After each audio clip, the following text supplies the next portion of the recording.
Hello, ladies and gentlemen, and welcome to the REC podcast, brought to you by the REC Toycast. I'm your host, Roman Chavez, and with me, as always, Eric Icarus. Eric, what's up? we've got tuna today. Hey! Not just any tuna, but the big tuna. Hey, Hey. fresh off the dock. That's right.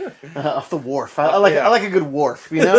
And not just the Klingon variety. You can follow us on Instagram at RAC Podcast. You can follow myself at Roman RAC Podcast, and you can follow the bomb dude. Gulag_J_Wildan. And if you care to put your stuff out there, you can too, my friend. I don't know what my social media I don't know. is. All right. Yeah, All right, I cool. don't know about Search that. tuna Yeah. and you'll find me. Yeah. You're gonna find him. Wherever there's a new need for tuna, Yeah. he'll be there. Ooh. We have a little bit of news. Oh, yeah? We have What's going on? You know, we've got trailers, we've got movers and shakers and whatnot. I guess I kind of want to start with Dune. I want to start with Dune. It's a good movie. I have seen it was only one movie, or there was like Children of Dune. That was Sci-Fi Channel. Okay, that was they Sci-Fi. did like mini-series epic. Gotcha. David Lynch did the original. Gotcha. one That's in the right. 80s, yeah. That's right. So we've got this new Disney Dune by Denis Denis Villeneuve. He's a did French director. Blade Runner 2049. Prisoners. Prisoners.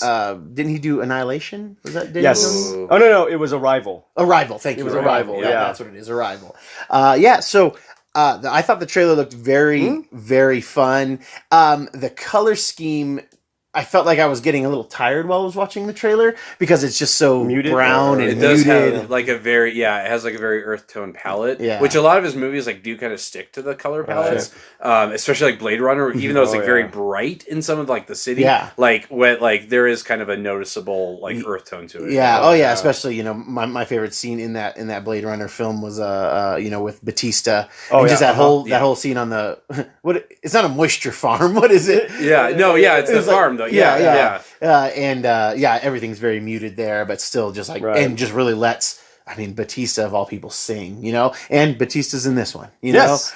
It's literally like Disney was like, okay, we're gonna roll out the who's who of the people we've been using that people love. We've got everybody here. Oh, and we're gonna throw in Aquaman as well because we want to show DC that they're waiting way too long, and we're just gonna use Jason Momoa too.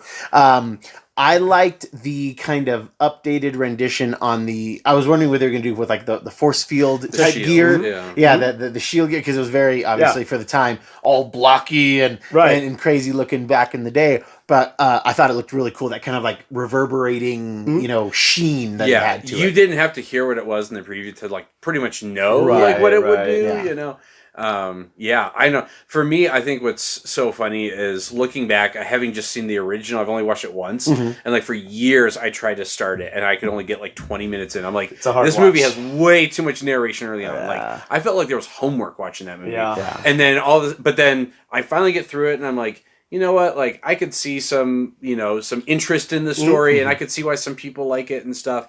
But yeah, I think this is going to be another one of those remakes that for some people it's going to be too close to the original. Yeah. For some people, the purists, they're going to say like, oh, they left this out or they left that out. And I think they've been pretty upfront that like this remake like isn't the full story. Yeah, because the book is super long. Yeah. It's thick. It's a hard read.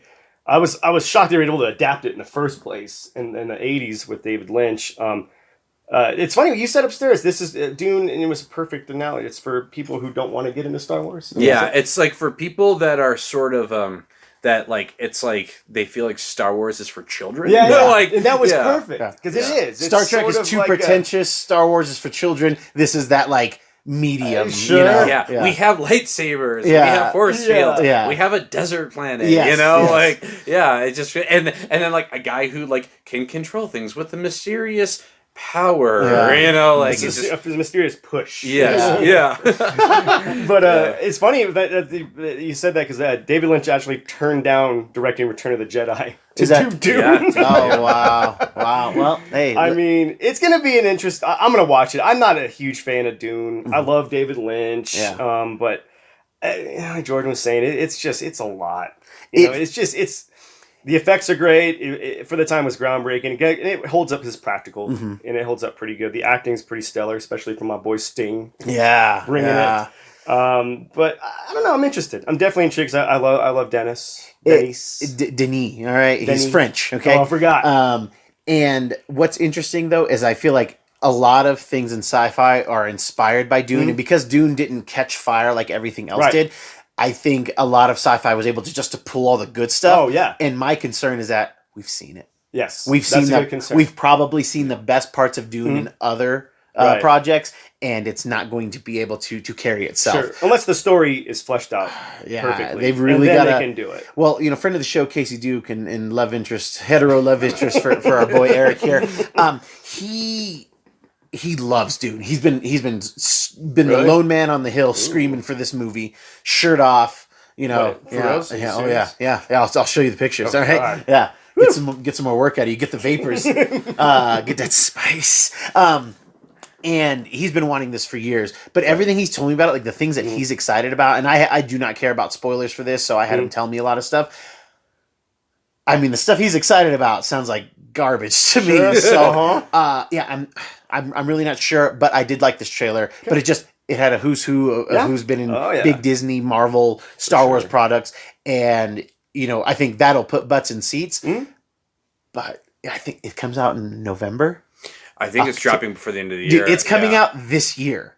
This is not the year to do this. Yeah, this is not the year to flip a coin. Right, and release an experimental sci-fi movie that tanked, the original tanked. Yes. It lost the money. But even, I mean, there's reports out today that Black Widow might move again. Oh, man, that'll destroy me. I think, I would honestly expect something from Disney, in the next week or two, because some have said that the Tenet numbers just are it's terrible. Too disappointing, and it's just not enough to release a tentpole movie.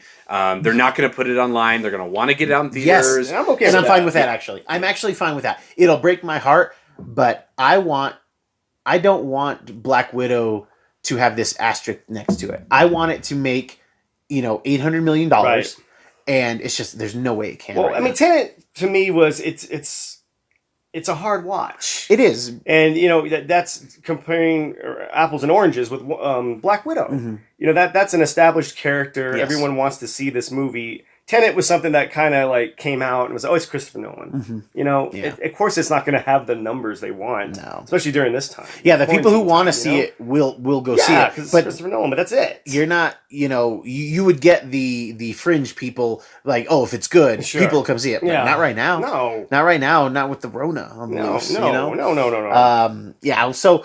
man, that bums me out. I did not hear that stuff about Black Widow. Yeah, none of it's official yet, but I don't know. Some studios are wanting to write it out. Bond is looking to write it out. Yeah, cool. But Black Widow might not. And there's talk that Pixar's Soul is going to drop on Plus maybe. And so it's just, I don't know. Everyone's in this weird limbo where it's they know people are going to want to do things during the holidays. Yes. Because even during the Rona, there's going to be a Thanksgiving, there's going to be a Christmas, right? Yeah.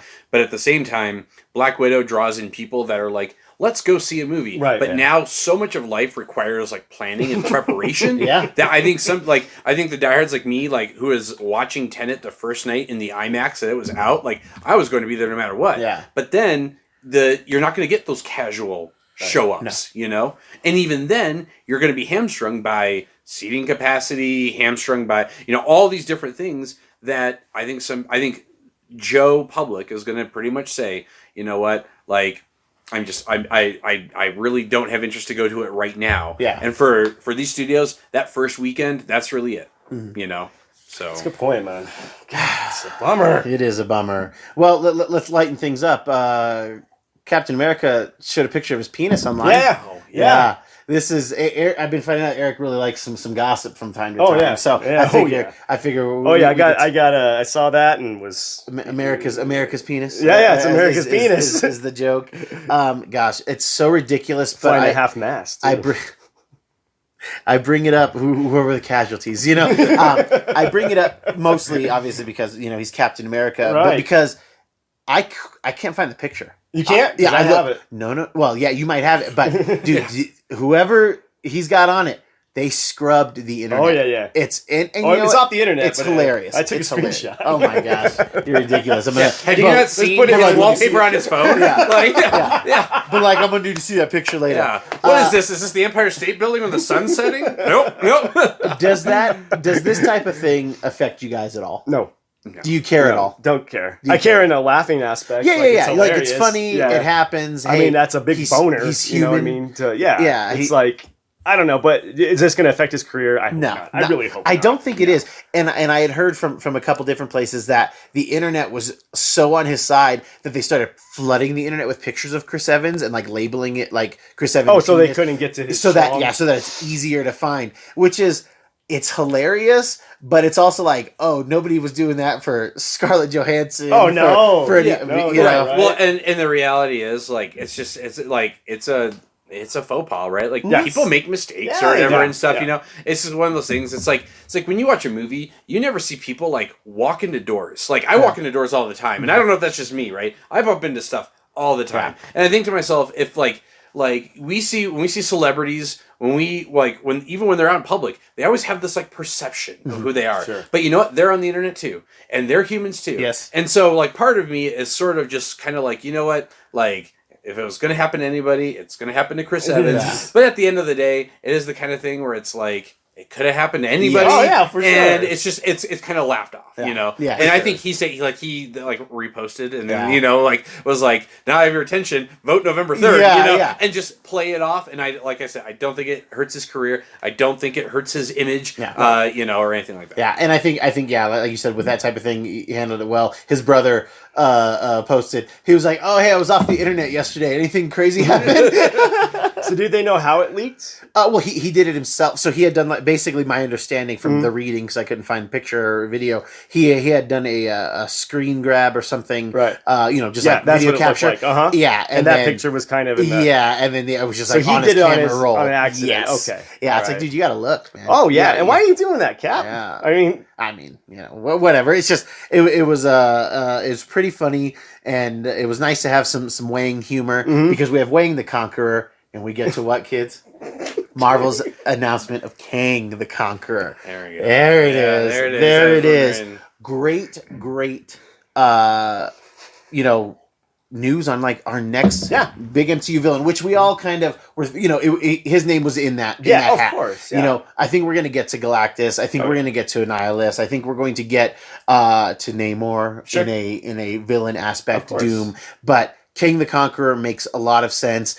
He's going to be an Ant-Man, though, correct? Which is interesting. Yeah, that's what... I have a very limited background, but in my thorough 40-second research for this episode, I was reading about how he utilizes time, right? Which first made me think, why is he not in Doctor Strange? But then I was like, wait a minute, that's really the whole central point of Ant-Man and the Wasp with the quantum zone and these things. So you've got this whole messing with time, and even though they returned the stones, the past did change with Cap and everything. There's all these other ways. So like that could be a good open doorway that maybe Kang is using the quantum or whatever. I think you've got it right there. Yeah. I think So Kang, for those who don't know, is a time jumper in the comic books. Time jumper. He's been folded into a bunch of different characters. Turns out he was the Pharaoh Ramatut. Right. He went back into that dynasty and just like ruled for a while. He's been he's got a bunch of different names. He's also in a younger version, alternate reality, he's also our Iron Lad from the future for the Young Avengers, which is a great spec book right now. Young Avengers #1, great little series 2 if you're looking for the next stage in Avengers. But Kang the Conqueror he's that great he's that great Occam's razor. You know, just like you can use him for anything. Sure. Because like to your point, Jordan, you can still have him go into Doctor Strange. Like it would make sense. You having him be in the quantum realm, be like, yo, you guys like. It seems like with time travelers in pop culture, they always feel really like slighted when somebody else is time traveling. Right. Like they feel like it's just their thing and their thing. Or he could be like the guardian of time, and he's not necessarily a bad guy, but he's got to clean stuff up. So they kind of take a take on him, like trying to, like, hey, I have to do this. You know, you messed with the stream and created all these tangents, and now you have to pay the price for it. You know, okay, clean this up. Got to clean this up. I kind of like that idea. Or he's not necessarily all bad. Yeah, and I like that, and because like I didn't even think about that. Good call. Yeah. Good call. I went back through during this epidemic and went back and watched all the MCU movies again. Oh, nice. And I was kind of watching it with an eye towards like Thanos, and it's kind of like, where did they lay those seeds? Yeah. Because at the time, some of it wasn't as obvious, you know. And then they're like, oh, like, okay, Thor the Dark World's a throwaway. And then it's like, well, here's this, you know. But I was thinking, like, you know, this whole idea that, like, really compelling characters, and especially villains, like, need to see themselves as the hero. Yes. They need to see themselves as serving a purpose. And I feel like with Thanos, I feel like they almost got there, where it's like, you know, he's all about restoring balance and harmony. And I know the logical argument of, like, use the stones to make more resources or whatever. All that is to say that I feel like there was that attempt to, like, give you a villain that would do awful things under the auspices of trying to do ultimately good for the universe. Yeah. Right. And so I could see them taking that approach with Kang, where I think that's tying brilliant. up those loose ends, or you know, restoring a sense of balance and harmony, or, you know, or whatever it is. Maybe things worked out, but then what the Avengers did broke them apart. And like, I think that's perfect, because you're right, so right about Thanos, dude. Yeah. They almost got it right, but then in the second movie, he like reverted. Well, it's a past self. Yes. But he still had that goal in mind. Yeah. You know, you don't change that much that quick, especially if that's your goal. Well, I think he sees, you know, even as cool as he was trying to be when he sees himself, spoilers, get his head cut off. Right. Spooked him. Yeah. Because who wants to see that? Yeah, because who wants to you know, do the Sistine Chapel and not be able to see it done? You know, not be able to see the finished. You know, although Michelangelo did go blind partially while painting the Sistine Chapel. That's it's a whole nother thing. Hey guys, you brought the history teacher on, so you're gonna get a lesson. That's true. Right? That's true. But I mean, once again, like, if you had planned this grandiose scheme for your life and you found out it was not going to work out, would you try to do it and just try to do something different, or would you just say, like, carte blanche, wipe the slate clean, you know? Because it seems like he did. He's like, remember, he's like, I don't want to. We're going to start over. Pretty much. Everybody, Because, again, he had a retirement plan. He wanted to stay, like, he wanted to live. Yeah. He didn't see any vision of this where he didn't live. And when he sees that, I think that's what, you know, because he even changes his tune when he's talking to Cap, when he's like, you know what, or when he's talking to the big three, and he's like, you know what, you won't be around to tell them. Like, I'm going to remake everything. And, which is funny because, you know, in the fight on Titan, he told Iron Man, you know, I hope they remember you. Yes. Like, I hope that, because some will survive. But then, when he's fighting the big three, it's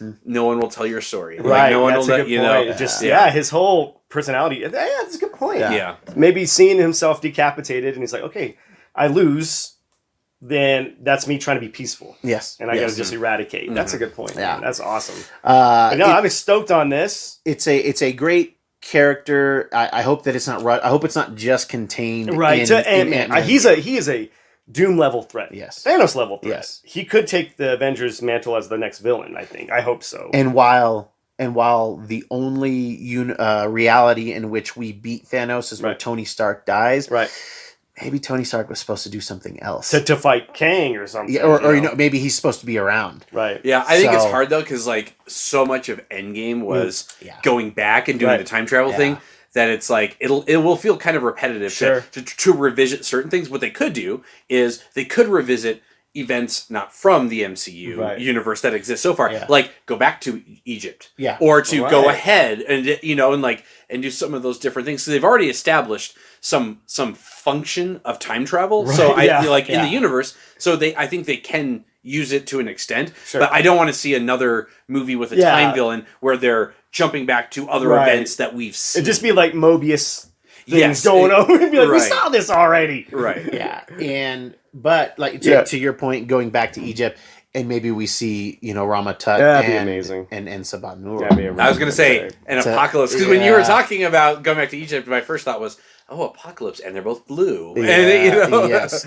So, who's casting? Who's the cast? I don't know that guy's name. I'm not the familiar name with always. his name. He's the lead actor on Lovecraft Country on HBO right now. That's right. And it's a black guy. So we have a Marvel. Jonathan Majors. Jonathan Majors. Ooh, cool name. I was thinking strong Majors. Name. That's another strong name right there. Strong actor too. You know, so this is going to be. You know, definitely changing. But see, Kang, it doesn't matter what his race is. And if he's darker and was a pharaoh, it makes sense too. Yeah. And Immortus is the other alias. Sorry, it came to me just now. Immortus. Immortus is the evil Kang, right? More or less. Yeah. So there's a lot of layers to this character. And the thing is, you can do any of those 4-5 major timelines, or what Eric just said, or what Jordan just said. I I'm very excited. That's I'm cool. Very excited. No, there's a lot of takes for this, and I think Yes. it's funny you brought up Immortus because he is. It's funny they just put a goatee on him. Yes, and he's like evil. yeah. That's very classic in sci-fi. We know it. Mirror, mirror. Pokey goatee, pointy goatee. We have the Big Tuna on to help us with. Back into our series of Before There Was an MCU. It's light in the year. It's a little light in the booty, guys. We came off a very strong year in 2005. Oh yeah. And guys, just like every high, you got to come down. Yes, that was the bell. Mm-hmm. The bell was rung. We were at the top, and 2006 is pretty hot garbage. Okay, we're gonna start out real quick with an honorable mention because it's gonna carry over into our next episode. Right. 300 actually comes out in December of 2006 in limited release. Big Tuna. Yeah. So Butt-Numb-a-thon is was a film festival, and they were showing all these different movies, and technically speaking, the finished product released at Butt-Numb-a-thon December of 2006, but the movie wouldn't receive its theatrical run until 2007 in the spring. So, kids, you will have to wait. We have lots to talk about for 300. I wanted to talk about the guys in their panties and opera capes. Well, guys, because this year is so bad, I don't want to give it a bright spot. Okay, I don't want to give it a bright spot. In no particular, but definitely alphabetical order, we're going to talk briefly about the animated film Hellboy: Sword of Storms. This was voiced with Ron Perlman. Guillermo was the producer or EP. He was involved in it, and this is his kind of 2B or 1B or 1B, between Hellboy and the Golden Army. Right. Okay. I have not seen this movie. You haven't? I haven't. No, I wanted to. It's just I'm the laziest if I miss a film, and even though I want to see it, I'll get it someday. Yeah. There'll always be time, I guess. But you've seen it though, right? I have. Yes. So it's definitely good in an animation aspect. Have you seen it? No. And my only experience with Hellboy, I read very few of the comics, but I saw both the movies and stuff, and I know that a lot of people harped on the live action films as not having as much of the spirit of the comics. So I was curious if the animated film, even with the same kind of maybe voice and some of the, whether or not it was more to the movie Hellboy, right, or if it was more true to the comic story. I think it found a pretty fair balance, but it is I'm going to say it's definitely leaning towards more of the PG-13 movie. Yeah. It definitely has it has a lot of the Guillermo aesthetics as far as what everything looks like. They got that spot on, but it's not as overtly violent like the comic books or more occulty. Even though there's a lot of occult stuff in the movies. I really wish they could get there. It's pretty good though. It's not bad. Okay, it's okay. I do want to watch it. It's not a lot. They have nothing to write home about. It's fine. If you got an hour or 80 minutes to kill, I'd watch it. Okay. Fair enough. I mean, most of the voice cast is, or most of the live action cast is back. Yeah. Like you said, Selma Blair even comes back for that. Which is awesome. I do like it when they do there was a Riddick storyline animated that had, Vin Diesel and he produced and all of that stuff. And I like those things. And those are great little bites. Like when we're waiting, for Avengers movies, maybe there's I guess that's what the solo films are for. So that keeps us full while we're waiting. But there was a time before we didn't have. There was a time, and it was nice for the Hellboy diehards to get this type of film. Superman Returns was something I think we were all really excited about when it was announced. Oh man! There was mixed. I think on our part, and maybe you were in that boat too, where it was like, hey, Bryan Singer is not going to be able to finish his X-Men trilogy. Right. He's going to do a Superman movie that basically negates Superman 3 and 4, right? Yeah, it was really like a follow-up to 2. Right. Yes. And, he was really like, hey, Richard Donner had this vision. I want to continue Richard Donner's vision, blah, blah, blah. And the trailer was great. Brandon Routh, he had a very good look to him. I didn't care for the hair as much, but remember, guys, in that trailer when he takes that bullet to the eye, that got everybody. Got everybody. Got everybody hyped. And this movie comes out, and it is boring. It is. Superman is very flat, which it was everything that's wrong with that people think is wrong with Superman. Right. Why you couldn't do a Superman movie? Yes. And I think why couldn't exist at this point? Yeah, I think all those boxes were checked in there. He doesn't have a threat to fight on a physical level. Yeah. Right. And, No. which I think could be executed very well. You know, it is Lex Luthor pitting his brains against his brawn in a sense, but it just didn't. It's boring. That's all I gotta say. Really, I mean, we can dive more into it, but my wife boring. Like doesn't like Superman. She's like he's a lame Boy Scout. He's got all these powers, and she does not like Superman. Like I remember I was telling her I want to go see Batman vs Superman. She's like, well, I want to go, and I was like, oh, I didn't think it. But she loves Batman. She's like, but they fight, right? And I was like, yeah. And she's like, I want to see him get hurt. And I was like, okay. But I was thinking, like, when I was looking at the list, and I was like, man, you know, if I were to sit my wife down to watch any Superman like product, like we're talking like Smallville, Lois and Clark, the original Christopher Reeves, we're talking like or Superman Returns, or even Henry Cavill. Like, I don't think she's seen Man of Steel. Yeah. Like, if I were to sit her down to watch anything, probably the very bottom of the list would be Superman Returns, because it would be all of the things. It would prove all of her points, and that is he's seemingly omnipotent, but can't. But in the movie, he doesn't really get anything done. No. He doesn't have a physical threat, and the psychological, this whole Lex Luthor, like, we're gonna build real estate. Real estate scheme again. Come on. It's a loop back too much to the first plot. You know, to can't be. Yeah. Yes.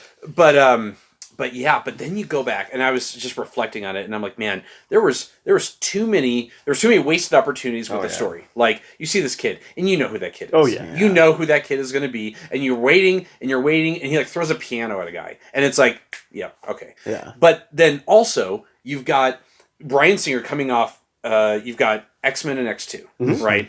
And both of them took this superhero universe and took it serious, but had fun with it. Yes. And Superman Returns feels like serious without fun. Yeah. Superman Returns feels like cardio. Like, it's not enjoyable, but like, I get why some people are into it. So it feels like a soulless version of a comic. Yes. It was nothing but a cash grab. But I don't think he saw it that way. I think Singer really wanted. It was sort of like what happened with Ang Lee doing the Hulk. Yeah. It was like they wanted to make an art house feature out of a punchy superhero. I wanted to show you something beautiful. It was just like, why are you making a sequel to a movie that already had two sequels that nobody cared? Nobody was like, we need another Superman in that universe. In the Donnerverse. In this world where we're getting 30 years later. 30 years later, we're getting things like V for Vendetta, things like Sin City, even 300. It's like we're getting really, really, but at this time, no 300. We're getting really, really good comic book properties, and you wanna revisit a diet soda. Sure. You know, those movies had their time, and they were great for the time. Exactly. Like, Superman Returns would have killed in the 80s. Yeah, absolutely. Yeah. Right. I mean, I don't know about that. I still think. I mean, that movie again. There's nothing happens in this movie. Yes. I mean, the bright spot is Kevin Spacey bringing a more super chill Kevin Spacey. Gotcha. Unhinged. Like, what did I say? I'm just saying, super chill Kevin Spacey. Yeah. But he was unhinged. Yeah. Lex Luthor. Like, towards the end, you he's see like, him I mean, such a great. I was excited for his Lex Luthor. For sure. And he was fine in parts, but it was just like really, really flat. And he just kept eyeballing Superman's kid.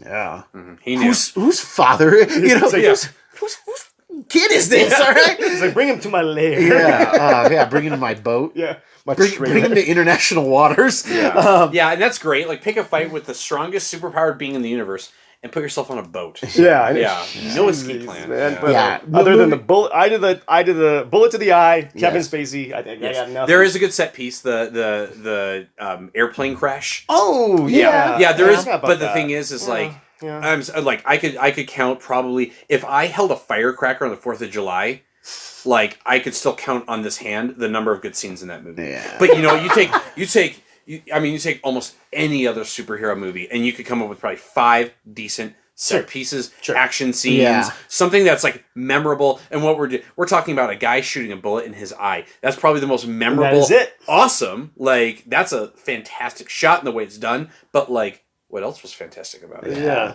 I mean, nothing. And it ruined. Brandon Routh was supposed to be the next It guy. It killed his career. Yeah, it really put the kibosh on his career. For sure.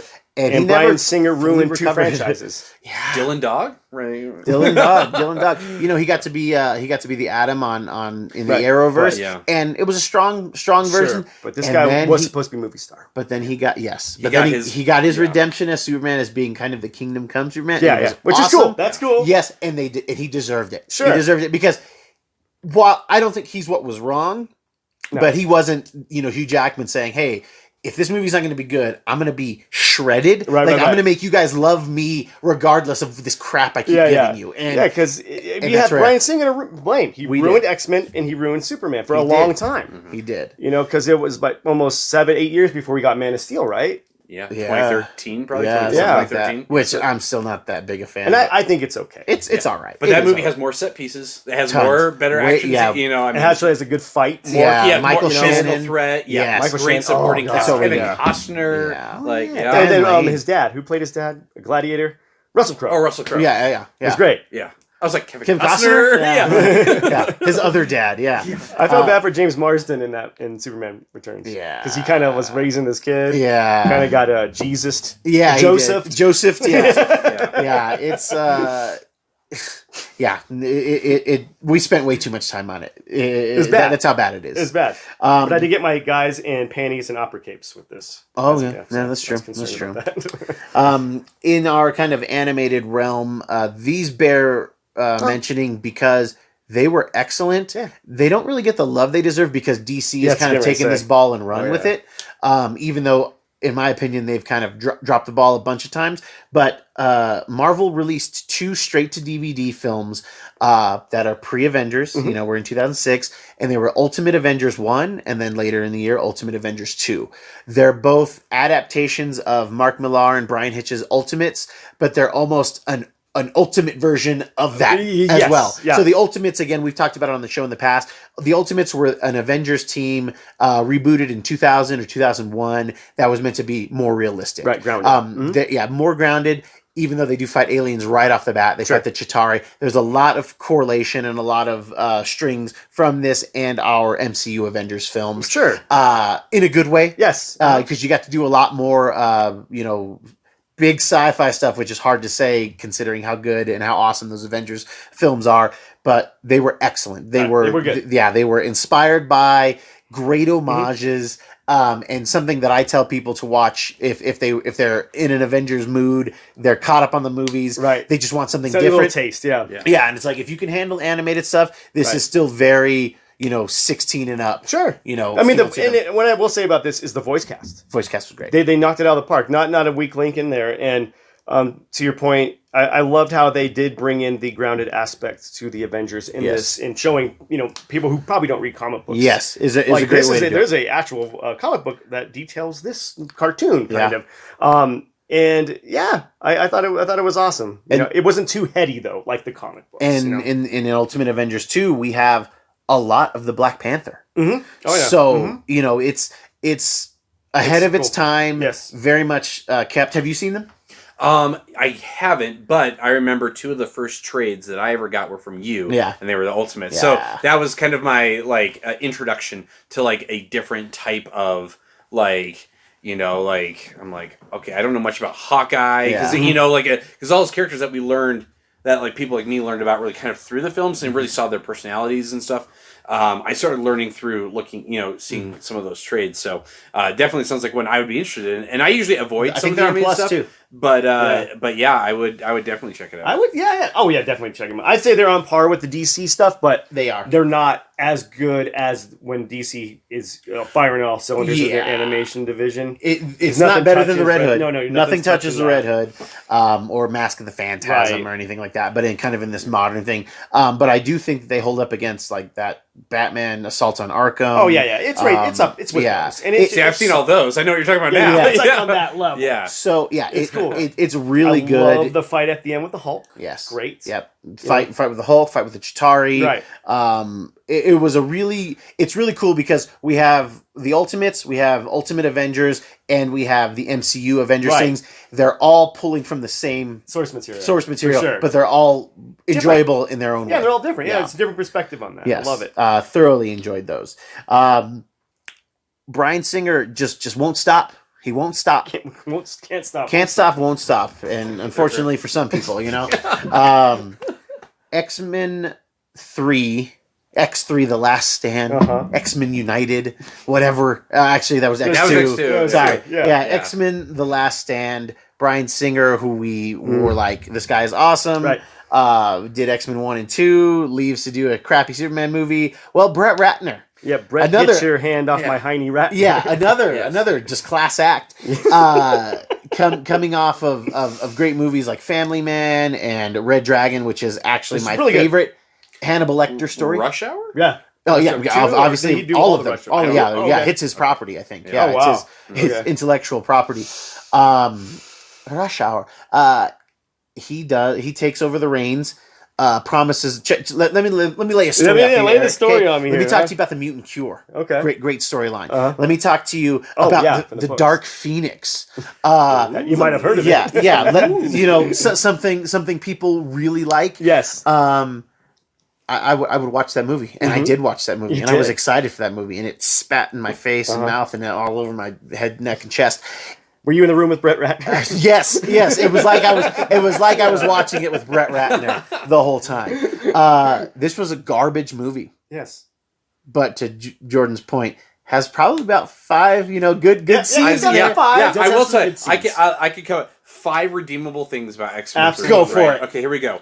Kelsey Grammer as Beast. Arguably, honestly, in my opinion, and like one. I'm a little bit of a novice. I'm mostly a superhero in movies. Yeah. I would say maybe a top 5 casting matching the character. Like I have never seen anybody play a character, a comic character, as like just fit like the voice and I mean the look even. The look fantastic. Was great. They never nailed Beast again. No, not in the newer X-Men. Yeah, First Class and on. They never nailed that look. Yeah. I like the actor fine. Yes, Nicholas Hoult. Yeah, totally fine. Yeah. But you're right. Kelsey Grammer. Okay, continue. Right. Okay. So we got Beast right off the bat there. See, I really should have thought of 5 before we did this. But you know what? Like, okay. So, like, I will say, when it comes to, like, the mutant cure, like, some of the ways they handled it, I don't think work well. No. But I like the idea of they established this world in which mutants are second-class citizen. Right. They're treated poorly.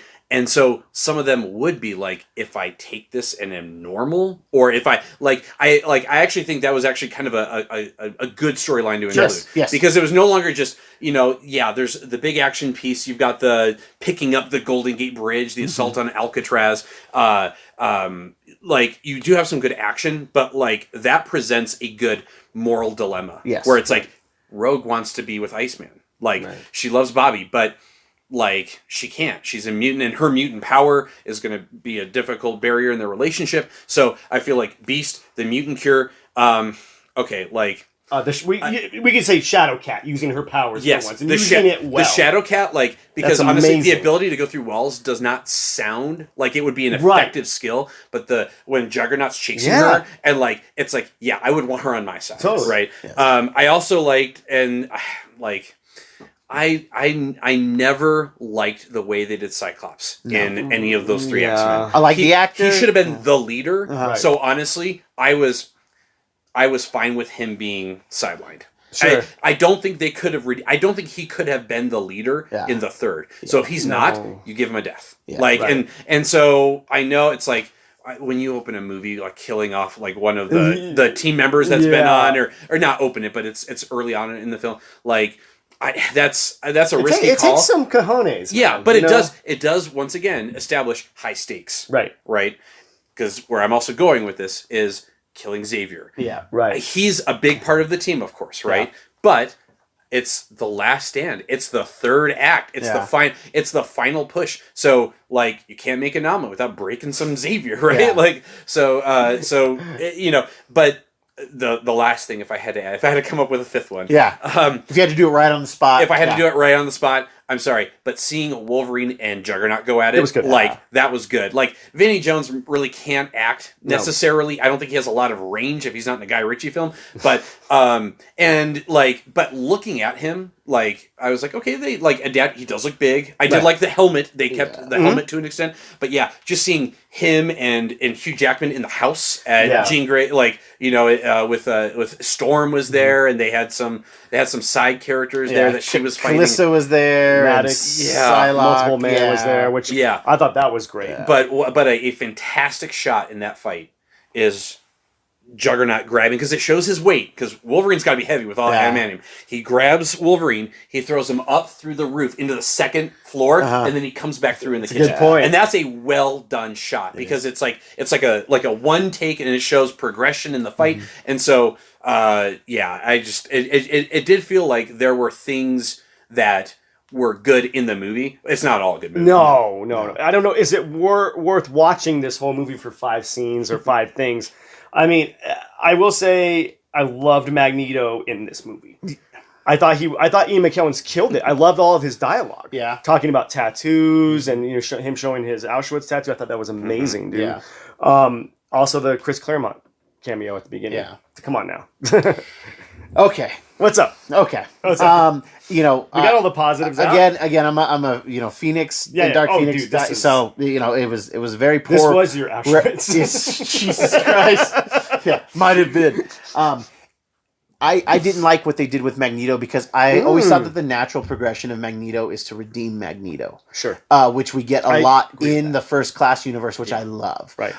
Because Magneto, again, to our Thanos point earlier, he's like, yo, I saw this. I can't let it happen again. So I'm totally on Magneto's side in terms of protection, but not eradication, obviously, of the human race. Because he becomes what he hates. And they just keep giving us these, in all of the X-Men movies, they just give us these like very quarter, half measures in terms of characters. Sure. We have Leech, we have Callisto. We're like, you're doing all this Morlock stuff without actually doing anything with the Morlocks. You could use any other mutants and not bring the Morlocks in it. Exactly. You know what I mean? Because the Morlocks have such a strong storyline. Yeah. I loved Ellen Page's Shadowcat. Me I was too. so happy that she came back for, which is arguably my favorite X-Men movie, Days of Future Past.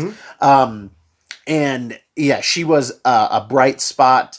It was just not. He tried to pack too much in there. He was like, "Hey, I'm going to show you guys I can do what Singer did in 2 movies in 1." Right. Yeah. And I don't think he hit anywhere. Well, the thing was, they wanted to do just straight on the Phoenix Saga. Yes. Studio wanted to do the Cure plot. So they kind of forced that onto Ratner at the kind of, not the last minute, but like, hey, if you're doing Phoenix Saga, you've got to do this right Cure around thing this in time. there. So, right around the time of them filming this is that Astonishing X-Men run dealing with the mutant cure. Right. So they having thought that was Shadowcat be a very leader of the X-Men. Of course. So they were really trying to capitalize on that, and that's another big miss there. That while I enjoyed Ellen Page's character, it's just like, man, we just got the best Shadowcat story ever. Right. 2 things to add. Number 1, we got a fastball.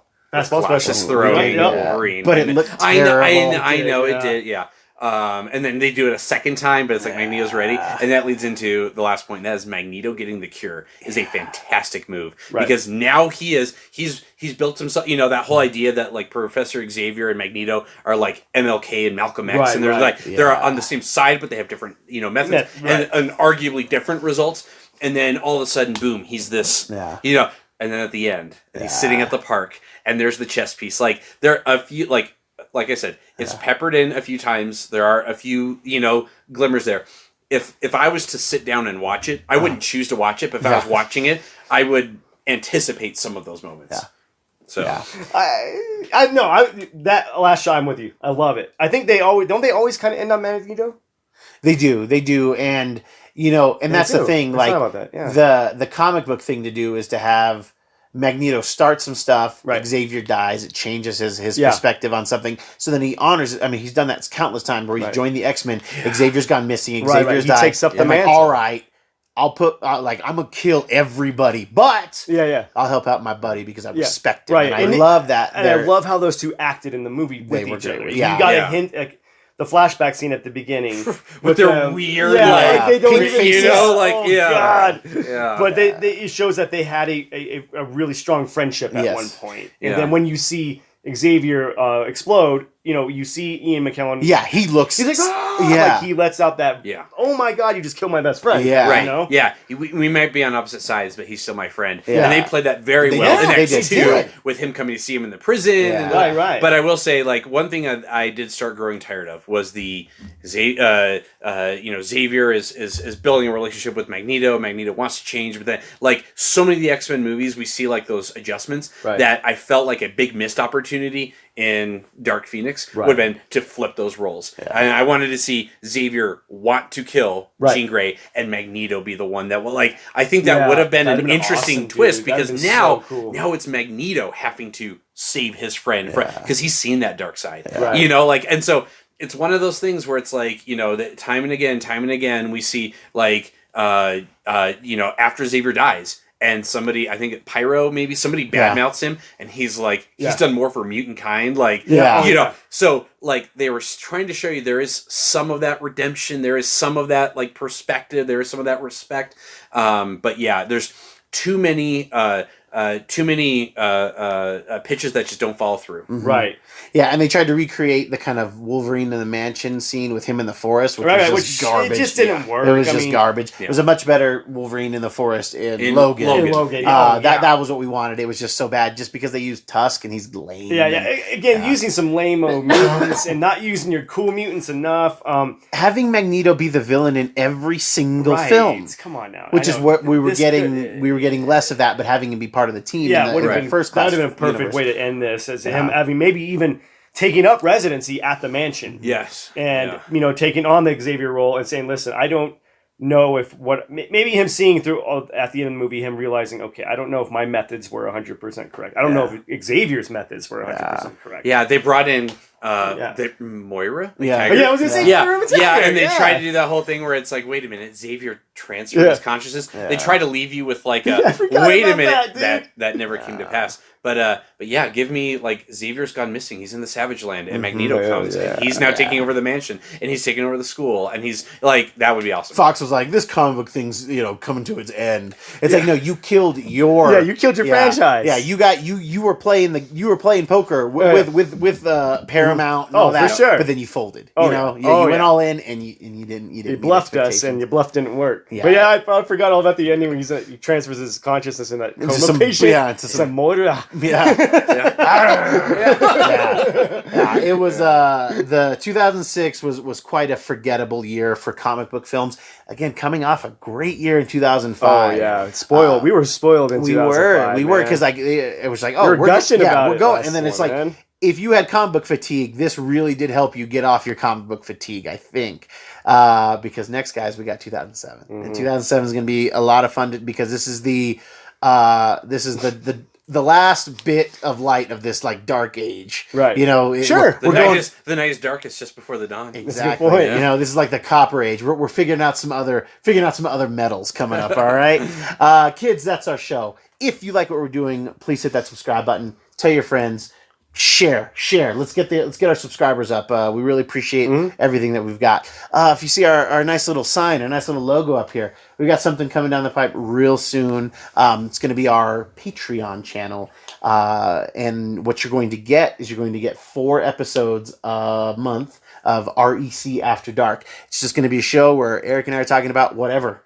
Old stories from our youth. It's completely R-rated, no holds barred, and we just are having a good time. We often imbibe some libations while we do it, but it's going to be fun. It's going to be on our Patreon channel, so if you want it, cool, it's there. If you don't, hey, thanks for riding with us here. Eric, do you have any final thoughts for us today? I just want to hint at the next episode. You want now dig on this. Dig on this. All right. I'm not entirely sure what we're talking about. Big Tuna, thank you for joining us. Thanks for being a part of this. I have been your host, Roman Chavez. I'm still Erik Icarus. And we will catch you on the next podcast.